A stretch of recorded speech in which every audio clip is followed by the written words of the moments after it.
The thermometer shattered at 3 in the morning. Not cracked, shattered. The mercury had frozen solid and split the glass like it was nothing, like the instrument itself couldn't bear to exist in that cold anymore. John Harrow stood in his cabin doorway, holding the useless metal and glass in his trembling hand, staring out into a darkness so complete it felt like blindness. The wind didn't howl. That would have been mercy. This wind was silent and cutting, the kind that moves too fast to make a sound, the kind that goes straight through bone. Behind him, 400 head of cattle waited in the north pasture. 400 living things that depended on a single man to keep them alive. He had maybe until sunrise, maybe 10 hours. After that, the deep cold would start taking them. First the calves, then the weak ones. Then, if he did nothing, all of them. His neighbors had laughed. Not cruelty, just the exhausted laughter of men who'd seen too many winters and knew how things always went. When John told them his plan 2 weeks ago, standing in the feed store with a cup of coffee that wouldn't stay hot, they'd exchanged that look. The look that said, "There goes Harrow again. There he goes with another one of his fool ideas." The look that said, "He won't last another season out here anyway." But here was the thing they didn't understand. Here was the thing that kept him awake on those long autumn nights. The old Indian who'd worked for his father had shown him something once. A method. A survival technique that was 500 years old and looked absolutely ridiculous to anyone with a modern education. The old man had carved it in the snow once, just to show him. Showed him how water could become shelter. How freezing could save your life instead of ending it. John had laughed then too, but he'd remembered. Now, as the cold pressed against the cabin walls like something alive and patient and hungry, he understood that those 10 hours weren't a mercy. They were a test and a choice. He could do what every other rancher would do. Stay inside, keep the fires burning, hope the cattle made it. Most wouldn't. This kind of cold killed cattle that way. Not fast, cruelly slow. They'd huddle and their body heat would create a thin layer of warmth around them. And then the wind would strip it away. And then they'd huddle again and again until their hearts simply stopped trying. Or he could go outside into the dark and do something that made no sense at all. The wind hit him like a punch when he opened the cabin door fully. It wasn't cold that way cold that you feel. This was beyond feeling. This was what happens when temperature becomes physics, becomes an active force, becomes something that doesn't care about your lungs or your fingers or the thoughts inside your head. The snow underneath his boots was screaming. That's what the sound was. Snow under that kind of pressure, under that kind of cold, starts to vocalize. It creates a sound like tiny glass breaking everywhere at once. He walked backward into the wind. You had to? There was no other way toward the barn where he kept his tools. His lantern swung uselessly. The flame inside was struggling. Fire itself seemed reluctant to exist in this darkness. The shovel felt heavy. Everything felt heavy. The air was thick. The sky was close. The snow that fell didn't fall anymore. It simply existed, suspended in the atmosphere, waiting. What nobody understood about the old Indian's method was this. You didn't dig a hole. You didn't build a shelter in any way that made architectural sense. Instead, you dug a trench. A long, shallow trench leading to a depression.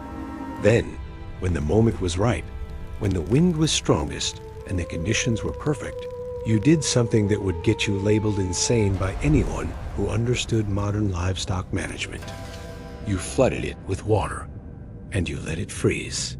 Back before tractors and heating systems, and the whole mythology of man conquering nature, the tribes that survived the worst winters on this continent had learned that a snow tunnel built in a very specific way could reduce wind chill by nearly 50%. Not because of insulation, because of something stranger. because of how ice redirects the wind, because of how frozen water creates angles and passages that can break up the violent horizontal force of a prairie storm. John had read about it once in a book he'd found in his father's library, a book written by a Canadian fur trapper in 1887. The man had described watching entire herds of bison find shelter in these formations naturally during the worst storms. He'd also described how the bison's own body heat and breath would seal and refine the tunnels, making them warmer and more effective each time they used them. The problem was time. These formations took days to build in a normal winter. This winter wasn't normal. He started digging at 4 in the morning. The snow was so cold it barely compressed. Each shovel load was like moving concrete. His fingers went numb after the first 10 minutes, not the kind of numb that hurts, but the kind that means something vital is being erased from your body. He'd read somewhere that once you can't feel your fingers anymore, you're moving into real danger. He didn't stop digging. The darkness was complete. The lantern was useless. He dug by feel and by the muscle memory of a man who'd moved earth for 40 years. The trench grew. It was ugly. It was crooked. It looked nothing like what the book had described, and nothing like what the old Indian had shown him. It looked like the work of someone who was desperate and alone and running out of time. But it was growing. By 5 in the morning, the first hint of gray was touching the eastern sky. Just a rumor of gray. Not light yet, just the promise that light might someday exist. John had dug a trench maybe 60 feet long, 3 feet wide, and about 2 feet deep. It snaked across the pasture in a way that made no geometric sense, because he dug it by instinct and by the memory of those old words. Follow the land. Let the earth tell you where the water wants to go. Now came the insane part. The part that would have gotten him arrested if he'd told anyone beforehand. He'd spent the last of his firewood the night before heating water in every pot and container on the ranch. 50 gallons, maybe more. Hot water that was now lukewarm, but still liquid, still capable of becoming ice in these temperatures. He carried it out in buckets, again and again.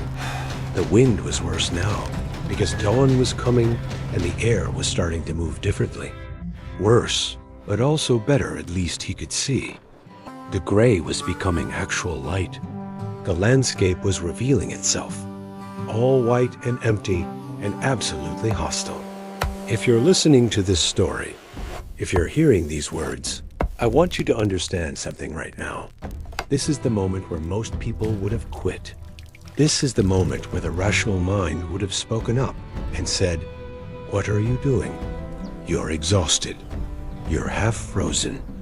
You're pursuing an idea that's based on folklore and on the memory of something an old man showed you decades ago. Walk back to the cabin. Sit by the fire. Accept what comes." But John didn't. And I want you to ask yourself right now, in whatever moment you're experiencing, would you keep going? Or would you accept defeat? Because this question, this exact question, is going to determine whether you can accomplish something others think is impossible. If you understand that asking yourself this question matters, then you understand why you need to subscribe to this channel right now. Because this is about more than ranching. This is about what happens when a person decides that their effort means more than their doubt. The water went into the trench in a steady stream. It ran along the bottom, filling the lowest parts first, then spreading. And then it began to freeze. You understand, this doesn't happen slowly. This happens fast. The water hit the ground and started to crystallize almost immediately. The ice formed in patterns, fractals, and structures of terrifying beauty. The water flowed and froze and flowed and froze, and what emerged was something between a tunnel and a sculpture. It took 3 hours to pour all the water. By 7 in the morning, the tunnel was taking shape. By 8 in the morning, John could see what the old Indian had tried to teach him. The ice walls were forming angles, not perfect angles, but angles nonetheless. The tunnel naturally created a downward slope and then a rise again. The wind that blew across the top couldn't penetrate straight down through it. Instead, it had to negotiate with the angles. It had to follow the path of least resistance, and the path of least resistance was around the tunnel, not through it. His neighbors woke up around the same time and discovered what he'd been doing.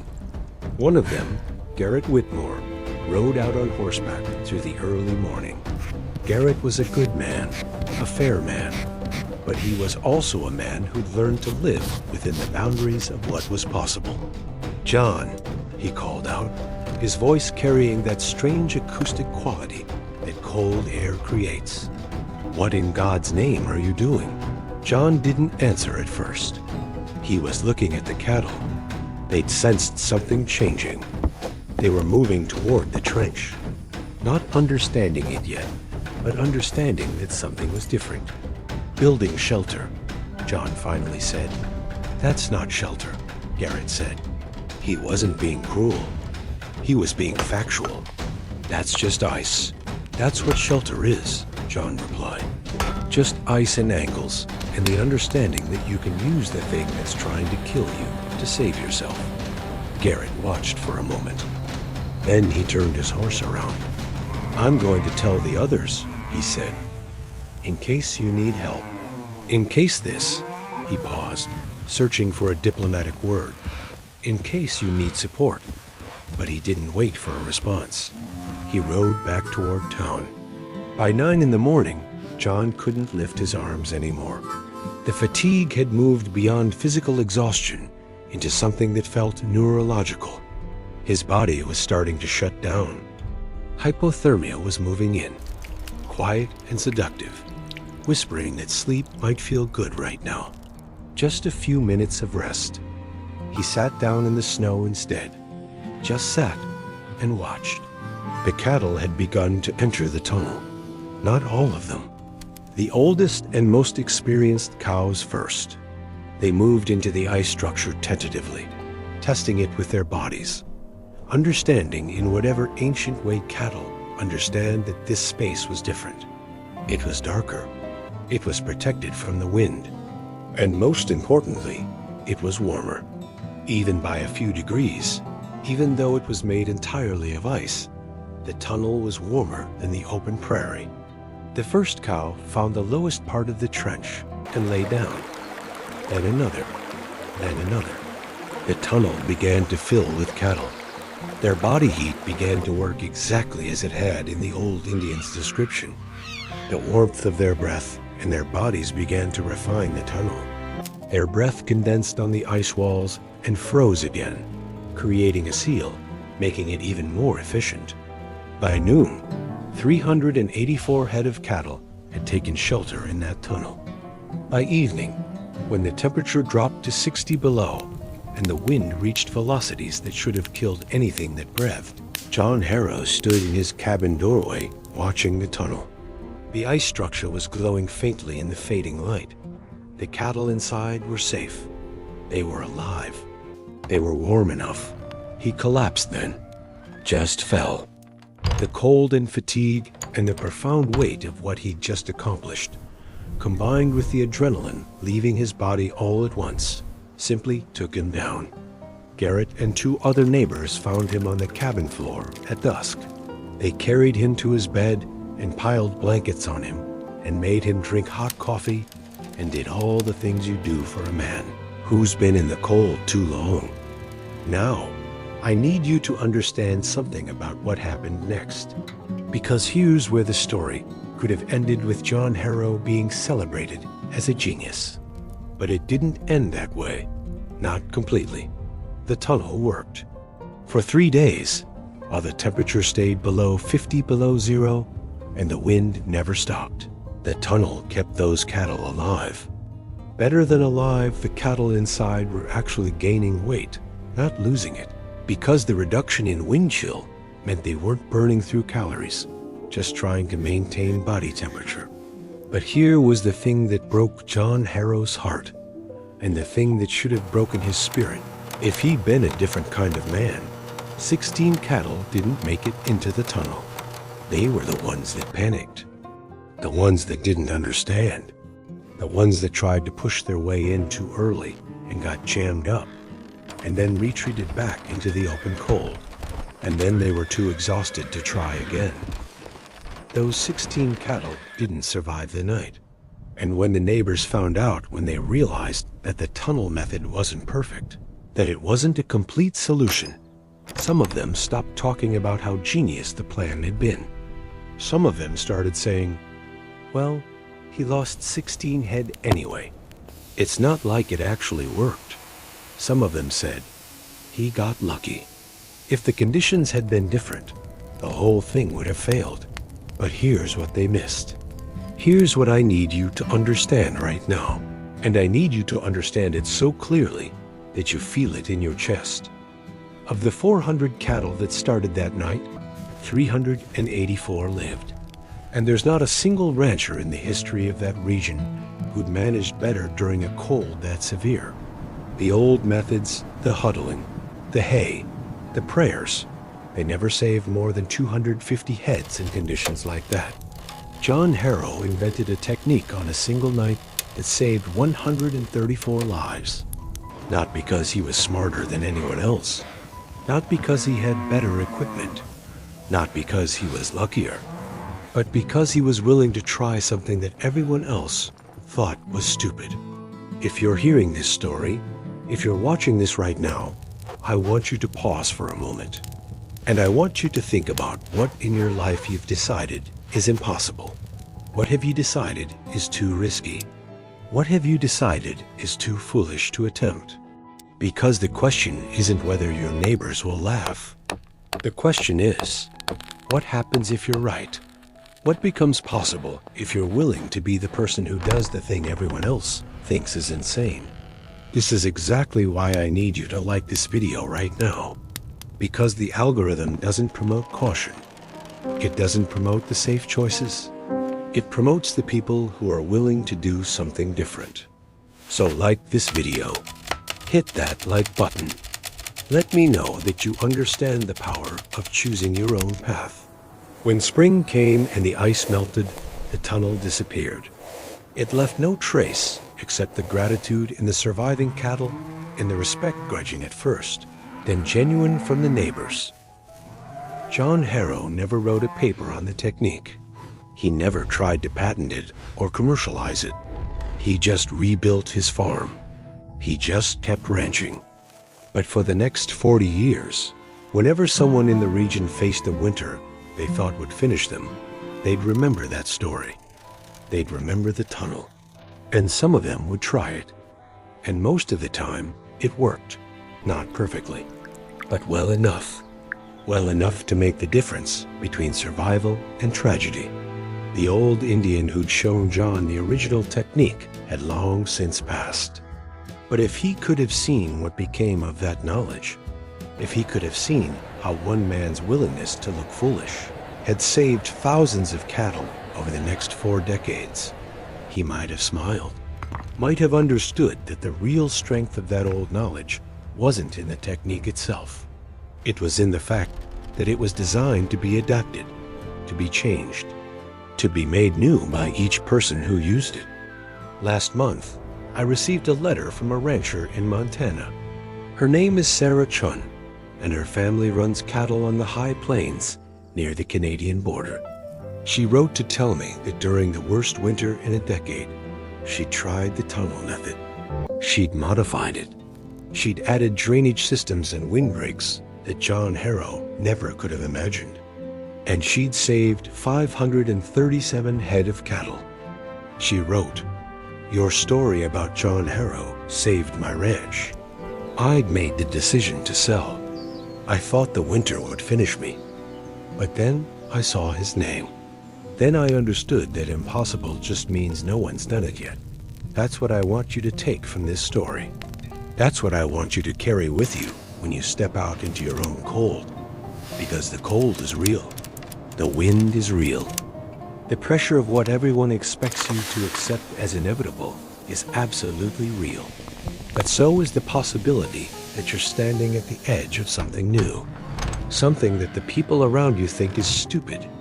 Something that might actually save everything you care about. Comment below. Tell me, what's the impossible thing you're willing to try? Because I promise you, somewhere, someone who's facing their own winter is going to read your words. And they're going to find courage they didn't know they had. And because of your willingness to be honest, to be vulnerable, to name the thing you're afraid of, they're going to survive it.